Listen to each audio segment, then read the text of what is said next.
Welcome to the Real Life Overtime Podcast, the place where the members of the Real Life Ministries sermon team go deeper into the weekend sermon. Watch them as they unpack, unfold, and unravel the weekend sermon like never before. So fasten your seatbelts, hit play, and join us for Real Life Overtime, where every episode is an adventure and this sermon doesn't end on Sunday. Welcome, Real Life Ministries, to the Overtime Podcast.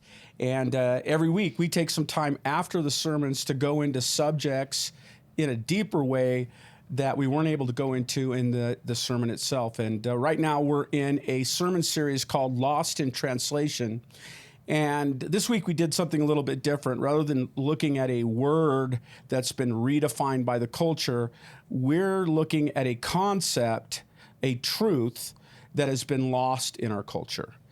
And we're looking at the concept of resilience, the need for it. And yesterday in the message, we talked about the reason that resilience is needed for a believer is because we live in a sin-torn world. We live in a cursed world. We have a sinful nature. We have a culture that's pursuing things that don't resemble what God is all about. We're pursuing as a culture things that are completely contradictory, I guess I would say.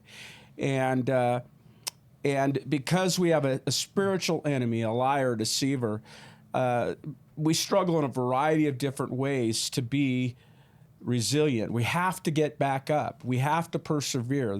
The race marked out for us in Hebrews 12 requires perseverance, requires resilience. You will fail. You will be wronged. You're a Christ follower. God allows it. None of us can be perfect. And though we're growing and we're becoming more Christ-like and we're bringing light with us and we're causing less damage than we used to, I don't know about you guys, but in a day, I can make a stupid decision I didn't even mean to make and cause myself angst and problems and everybody else problems as well. And, you know, as guys who actually work with me, they all know that to be true. I can make a mess for them.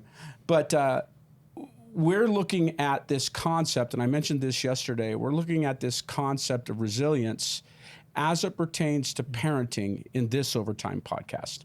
I'm blessed to work with some great guys. I get to be here today with Chris Short, who is one of our executive pastors. He helped he was in charge of our children's ministry and for a long time, and now he oversees marriage and family.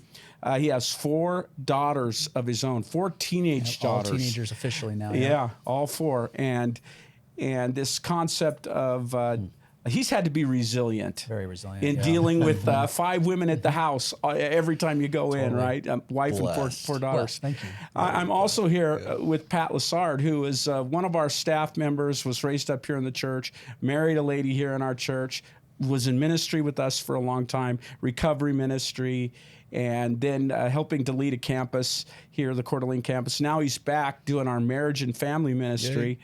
Yay. And he's got kids, a blended family. Blended and family. then and so granddaughters, raising kids, grandkids. And so I get to talk to guys here who have really done more than just read about it and thought about it from a ministry mindset. These are guys who have battled and fought for their kids.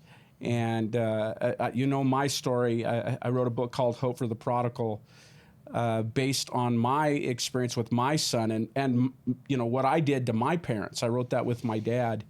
And we have all kinds of right now media stuff that's helpful for this subject, books that have been written by others as well. But I'm excited to talk about this subject today because so many parents have taken one of 2 ditches in the road. You got a road down the middle. You got on one side, I'm going to protect my kids so that they don't have to deal with any sort of problems. And on the other side of the road, it's like, hey, nobody took care of me. Throw you in the deep end of the water, and you're going to swim. And so you've got the sort of hands-off approach and then the hands totally on approach to raising kids.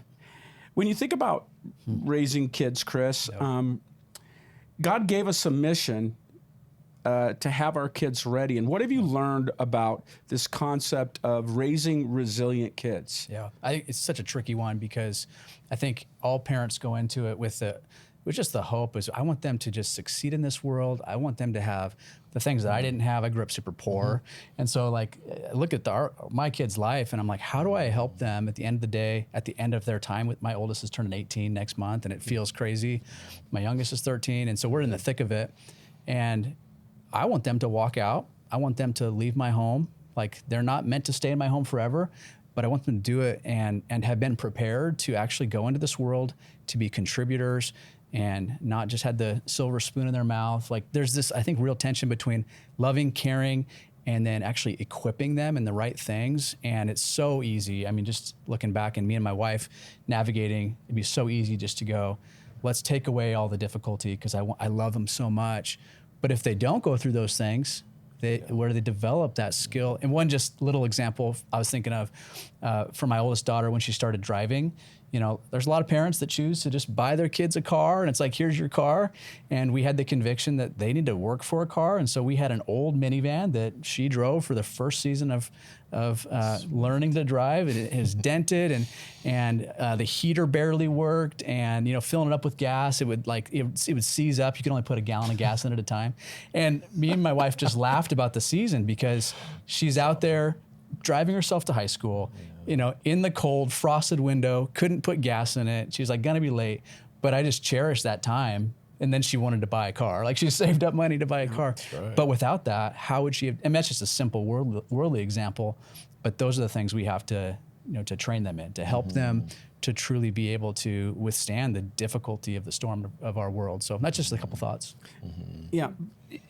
Pat, when you think about the role of a parent, what really comes to your mind when you think about what we've been talking about? One of the things I think about, I have 4 kids myself, and one of the things I think about is it really does require being present and knowing your kid, right? That's great. I have 4 different, very different personalities, and so part of my role as a parent, probably first and foremost, is these are God's kids, right? These are His first, and I actually have a responsibility. I don't own them; they're not mine, but I have a responsibility to walk out. Okay, God, what is it you're doing and wanting to do in them? And that road looks so different for Connor than it did for Eli, than it did for Owen, than it does for Maggie. And so, you know, just knowing that, and I guess like giving ourselves the space had been part of a conversation for Lisa and I of going, you know, we're going to do things different for Connor. We love him the same. We're going to provide for him and all those things, but we're going to provide for them different opportunities or press into them differently based off of their personality, their maturity, and just what we sense they needed in that season. So parenting them individually, uniquely was important to us. Yeah, I think you said something that's really good. Both of you implied this. These kids belong to the Lord. He knit them together in their mother's womb. Yep. He has an eternal plan in mind for them. Our job is to raise them to know the Lord and to be ready to live for Him, to do things like the physical things like raise them to know how to work for money, right? To do a good job, to appreciate the things that they have. There are physical aspects of raising your kid, teaching them to do chores and to work for things. But then there's the spiritual part of it, teaching them that relationships in the world are broken, you know, to have the right expectation that wherever they go, their biggest problem is them, and they contribute to a problem in relationship. And to not have this pie in the sky idea that if you find your soulmate, it's going to be easy, because love is a denial of self for the good of the other, and that's never easy for people because they have a sinful nature. To go, all right, we want them to know God's plan, to be walking towards heaven, to know how to raise their own kids, to know how to supply for their families. We want them, we know when they go into the world, there's a spiritual battle going on, internal, external, cultural. I want them ready for that. I want them to know it's a war, and it's a marathon war. There are good days too. There are good seasons too. Totally. But staying married for their whole life is going to mean dying to yourself and forgiving and battling. Yeah. It's not, if you find your soulmate, it's all going to be great. You know, it's going to take work. Yeah, to stand up for your values in the culture. It's not just a one-time decision. Yeah. Can I stand here even if I stand alone? Yeah, it makes me think of, really, you talk about a lot, are we training them on what game we're playing? You know, because a lot of parents will focus on so many different avenues that are important. They're great. You know, it's like academics, sports, learning how to have a career, how to have a relationship, but they make that the goal, the prize that they're what they're trying to achieve. And I think really the point in this whole conversation is our chief goal is that they know Jesus and that they are discipled in that aspect of through all the things that they're growing up and experiencing, we're using those as teachable moments in their faith. And so their faith and helping develop them in resilience, it really is, you know, we're going back to the scripture. We're trying to help them understand, okay, so you broke up with a boyfriend or you lost a job. What did you learn? It's the debriefing, but the chief end isn't you get a good job, you're amazing at this sport, which again, what do the stats say? It's, you know, 1 in 50,000 become a professional athlete when every single kid's going to stand before the Lord like one day. That's the reality. And so what is the end game we're really shooting for? That's cool. Yeah. I think something that's exciting for me in that, in parenting, I think parenting's been one of the most rewarding things in my life and one of the hardest things, right? Yeah. And then I've learned so much from God, about that opportunity, right? Yeah. Like, okay, what it must be like. He's the Heavenly Father, and I'm the father of that kid. Yeah. How does that feel to be the father? Yeah, absolutely. But I think about the opportunity.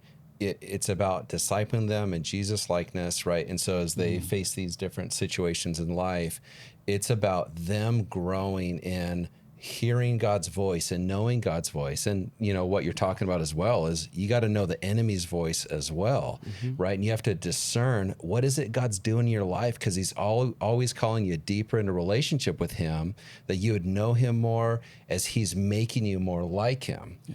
And then I also think about, as far as our responsibility, that diagram of the comfort zone in the circle, right? And then the stretch zone outside of that, and then the panic zone. And the stretch zone is where we learn the most. It's really the learning zone. And so we have this responsibility within life being life, right? And helping our kids not live in that stretch zone, but help them, adapt to that and manage some of those panic zone, scary situations. But it'll be the death of us if we just live in our comfort zone. Yeah. And that's our natural default. Yeah, anything that's uncomfortable, we want to get rid of. It can't be God's will. Totally. And that's always been funny to me, because to be a disciple of Jesus and follow Jesus was constantly moving them into ways that were not normal or natural to them. Dying to yourself, caring about the hurting rather than being irritated by them. The little children were noisy. Get them out of here. He was always pressing them to become less and less them and more like him, right? And so when we as parents think it's our job to eliminate any sort of hard work or failure, failure is a great tool. That doesn't mean you're if you failed, you're not a failure. It means that now let's debrief it. Let's look at it. I've got to help you build from this. And sometimes failing in this area means God's moving you over here. It's not the end of your life. You have to learn to be adaptable. You have to learn to see the opportunities instead of all the no's. You have to work through the no's to have a greater yes. I mean, there's so many parts of this. And again, if you know what the world is, and your end game is to help develop a thriver in there, a survivor, a person who fights and wins, and when they struggle, they keep going. They're going to need, helping them to develop patterns that will help them be resilient, like relationships with other people. Absolutely. If you're not helping your kids to have relationship, which, by the way, to have real relationship, you have to be resilient, because there's even problems in relationship. Yeah. If you're not helping them build relationships, you're affecting their resiliency. You're impacting their perseverance, because God actually helps us persevere and thrive and be resilient because of the relationships that we built. That's a good point. Mm-hmm. Yep. And so teaching your kid to be a friend and to have friends, biblical friends. We're talking about this next week in the Lost in Translation series.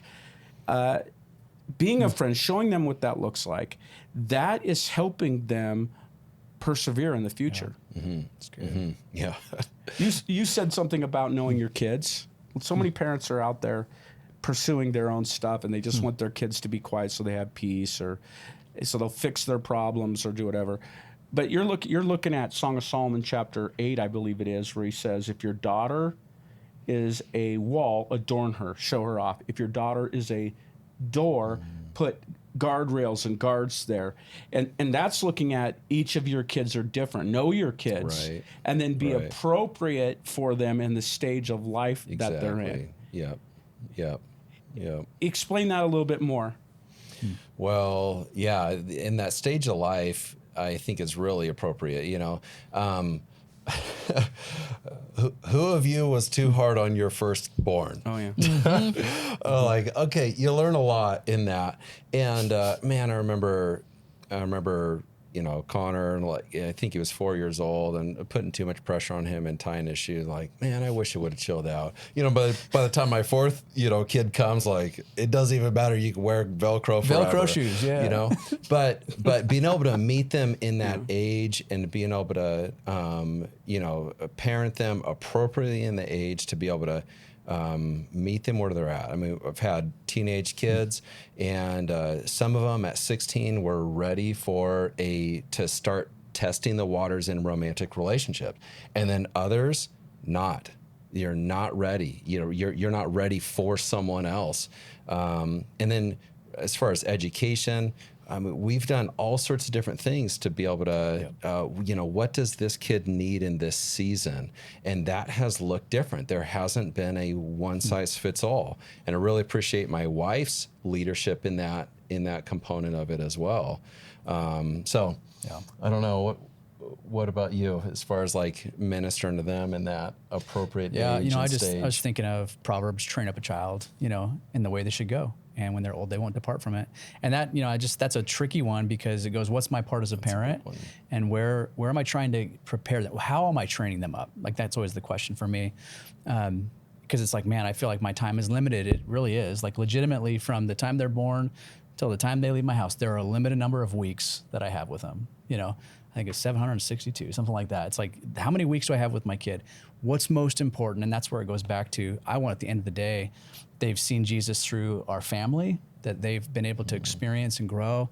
And I'm so grateful. I was just thinking of, for my family, the church being the backup, and more than just that. Like, when my kids are struggling with something, they have so many layers and support. They're small group leaders, the life group members that they can process with, that love them. And I think that resilience piece is important. And I don't think the world has enough of that. The church has something to offer there that's so special. When we have these volunteer leaders, we have people who are just surrounding in the same mission. That's that safety net for them. And that's where, like, I can trust that they can fall and stumble in some things, because I know there's 10 people that are around them to help pick them up. And again, do I want them to fall and bang up their knee or whatever you want to call it spiritually? No, but I'm grateful that we've put in place that community. And that would be just maybe action step for those who are listening, is how could you reinforce the community now in a time where you're doing okay? Because there will be times of difficulty. Yeah. So that's just something in my heart. Let's talk about that for a second. That's good. Here's most parents.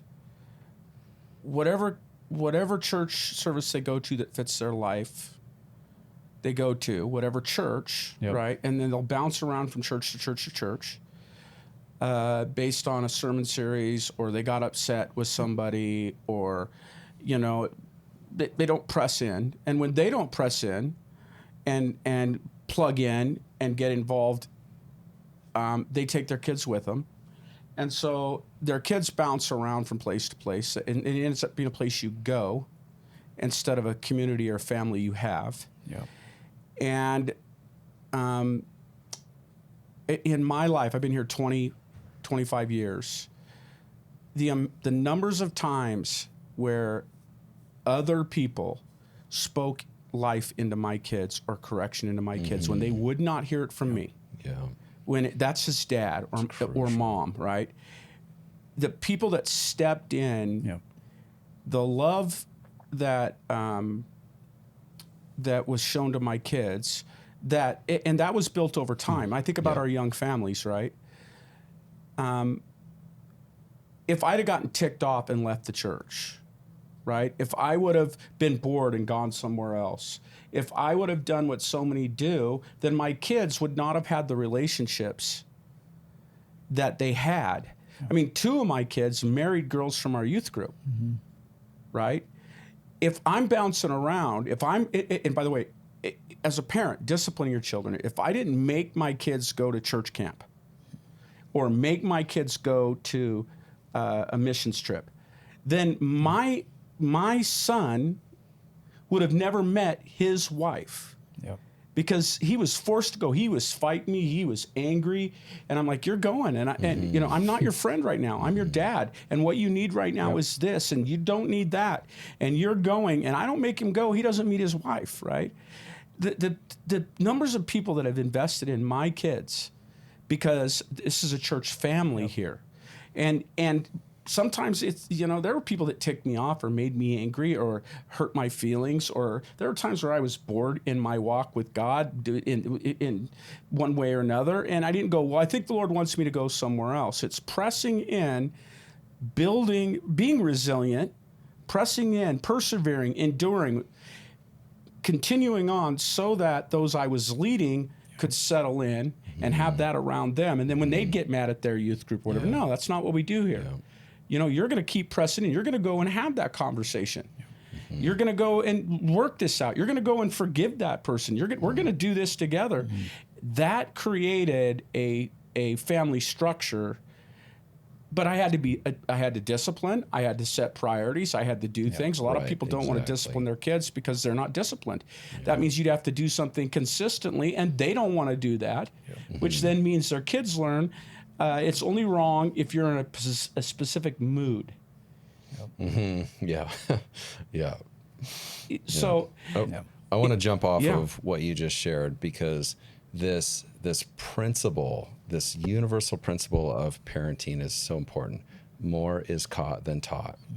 So as you talk about that creating that community and pushing them outside of those comfort zones into those stretch zones, those necessary growth zones, they're going to pick up more from your example, right? What you do and the friendships that you press into, the conflicts that you press into, what devotions look like for you, right? What church looks like for you, your relationship with God. And so they're going to, by osmosis, right? They're going to pick up the most of it. And that's what they'll fall back on in the midst of, you know, learning and growing. It's crucial.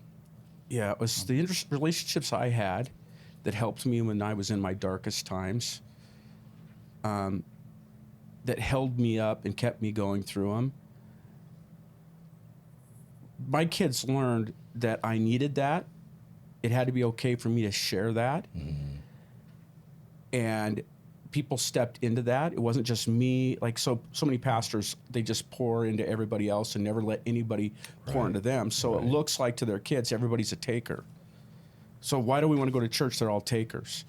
But if you're honest and we're in relationship and you're giving and you're receiving, my kids saw that, and they saw what it meant in my life, and they had the opportunity to see it and live it out in their own. And it's been something they've taken on in their own life. That's good. And I'll just tell you, good. God's plan actually works, but it means that you have to press in and persevere because people fail and struggle and blow it. Yep. And we got to build our kids to have that resilience. And I love the word stretching, because if we don't help intentionally stretch them in some areas, it's almost like, well, what's the panic zone? They'll break, and if they're not prepared for it. Yeah. Well, and we just love our comfort zone, right? And entertainment, and just it's so easy these days. We have to be forced outside of that to grow, Which is also disciple making, right? And I think that's the part of this whole conversation is that's what an intentional parent as a disciple maker is going to do. Is I think you need some toughness in this area. You got to be stretched a little bit in something that you might not think you're ready for, but we want to help you be developed, build resilience. Can you give me an example of somebody who, rather than taking the pressure off of you when it was going hard, was going rough, and you were tempted to get out, said, wait a minute. I'll just give you an example in my own life. I was my first year in ministry. I was in a church where I got in and I saw what was going on behind the scenes, and it was ugly. It was unethical. It was just brutal. And I called my dad up, and I'm like, man, this ministry thing, this is terrible. These are hypocrites, and I was just I'm done. I kept saying that. And he goes, well, let me ask you a question. Why do you think God moved David underneath Saul? Saul was a wicked king. You know the story. He tried to kill David. He was immoral, but God had him moved there. And I said, well, yeah, that's a good question. Why did God do that? And my dad said, well, Jim, God knew that character is built through tough times, and God wanted to show David what it looks like to reject God. You're going to be the king, David. I'm going to build some character in you. I'm going to give you a model what it looks like if you do this wrong. And he said, Jim, if God calls you somewhere else, okay, but don't run. Just because it's bad doesn't mean it's not good.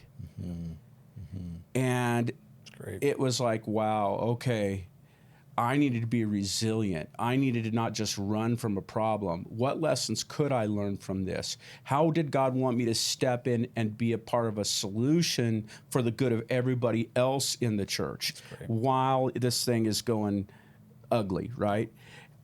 What does it look like to submit to authority? What does it look like to learn and trust God in all of it? And that was he used analogies like, hey, when you were in wrestling, did your coach ever put you through all kinds of different hard things?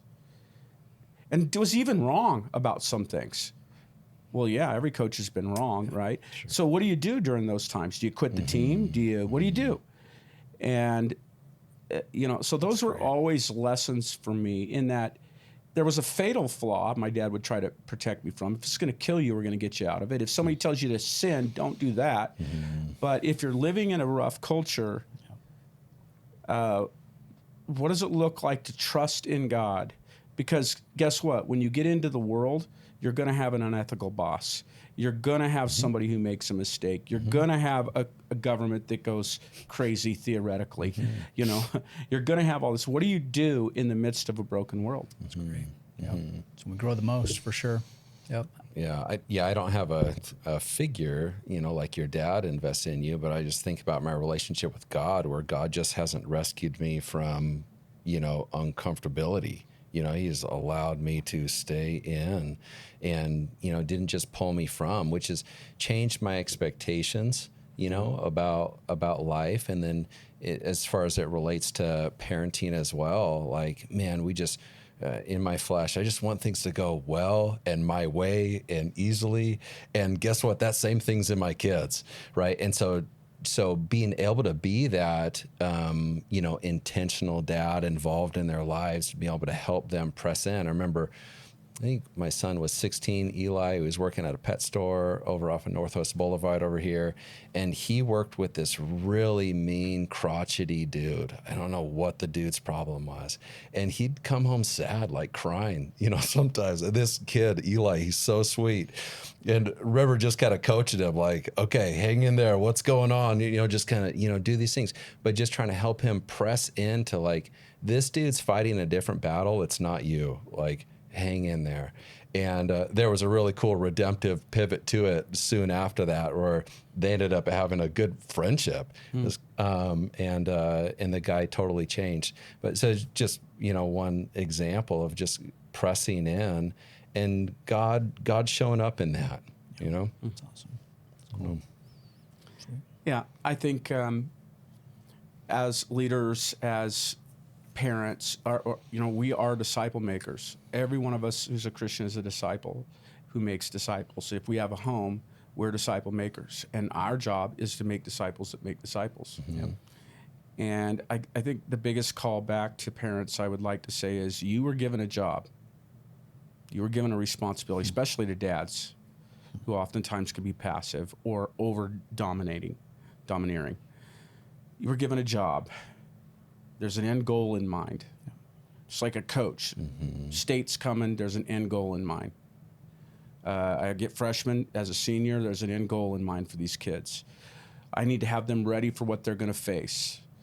I need to pay attention to what's going on with them so that I can coach them, which means that I have to have focus on the right things in my own life. Work cannot be where my identity is. Mm-hmm. It's where I work so that I can be God's man. It's my mission field. Mm-hmm. It's my place to supply what I can give to my family and share with others. I have to have this abiding relationship with God where he centers me in the 5 spheres. Who am I in these areas? What is my identity? What am I going to do with my time, energy, and resources? At the end of the day, what is the win? And I'm just praying that our parents will put their eyes on the most important things, become intentional, understand how much time they have, understand what the goals are, and then understand we want our kid to have the right information, but they're going to have to be resilient in a broken world. They're going to have to get back up again. They're going to have to persevere and endure. I use this example, and we'll close with this. In wrestling, I said, I can teach you the moves in wrestling, the top, bottom, and neutral, but I can teach you those moves without getting you perseverance. I can have the person you're wrestling with just let you do it. Mm-hmm. So you're going to learn the move, but you're going to learn the move against somebody that isn't actually fighting back. In the real world, there's a battle on, and if I don't build into the system perseverance, it doesn't matter what you can't do it if you can't breathe. You're exhausted. Exhaustion makes cowards of us all. And so I would just say that's our hope for these young families, that we get back to doing things biblically. The Bible definitely talks about discipline. Talks about the foolishness is bound up in the heart of a child, and discipline, the rod of correction, will drive it far from them. Discipline is God's idea. We're to raise our children to know the Lord, and I pray that we get back to that, because I'm tired of losing kids after they turn age 18 because they weren't ready, they didn't have the right information, and they weren't resilient in the faith. I'm just tired of losing, and the answer to that starts in our homes. Yeah. We got to do what we need to do in the church, but it starts in our homes. Yeah. So that's our prayer as a church. Mm-hmm. Any parting thoughts? Mm-hmm. Well, just thinking about that as far as, developing that resiliency, God does not seem to mind building that in us. Yeah. Right? Yeah. And so let's follow his example in that. He disciplines his children. Yeah, Hebrews 12, because he loves us, right? And it's actually for our good. And then we learn to trust, I can trust you. You're good. You're still good. And so let's follow that example, grow from that. That's good. Yeah. And I'd say parenting in my life has been one of the things that's built the most resilience personally, just raising kids and going through that has been one of the biggest developers. So it's it's also a time. personal story. You know, it's not just what we're doing, but it's what God's doing in us. It's growing us. Yeah. So. Yeah. Yeah. Out of everything I've dealt with in my life, the pain of raising children was what almost made it so. It was the one I almost didn't get back up from. Yep. And I'm thankful to God, to the people He gave me in my life, to my wife, you know, that kept me going. Yep. I needed to be resilient, and it was God who helped me get through those dark times. But man, it pressed. Yeah. And so, well, hey, listen, Overtime Podcast. Next week, we will be going into what is friendship, the world's version versus God's version. And I'm excited about doing that. Appreciate you guys. Thanks for being here today. Thanks for having me. And we have all kinds of different classes and tools. Not everything is at one campus or another, but overall, right now, media has a lot of our material. Be looking for some of our stuff that's coming out in the fall for men in particular. And I pray that you wake up, you pay attention, and you really focus on this is an area of your life where you need to have your eye on what God has in mind for you. This resiliency in the right things, pursuing God, walking with Him in spite of the war, not giving up, finishing to the end. And let's help each other do that. God bless you. See you next week on the Overtime Podcast.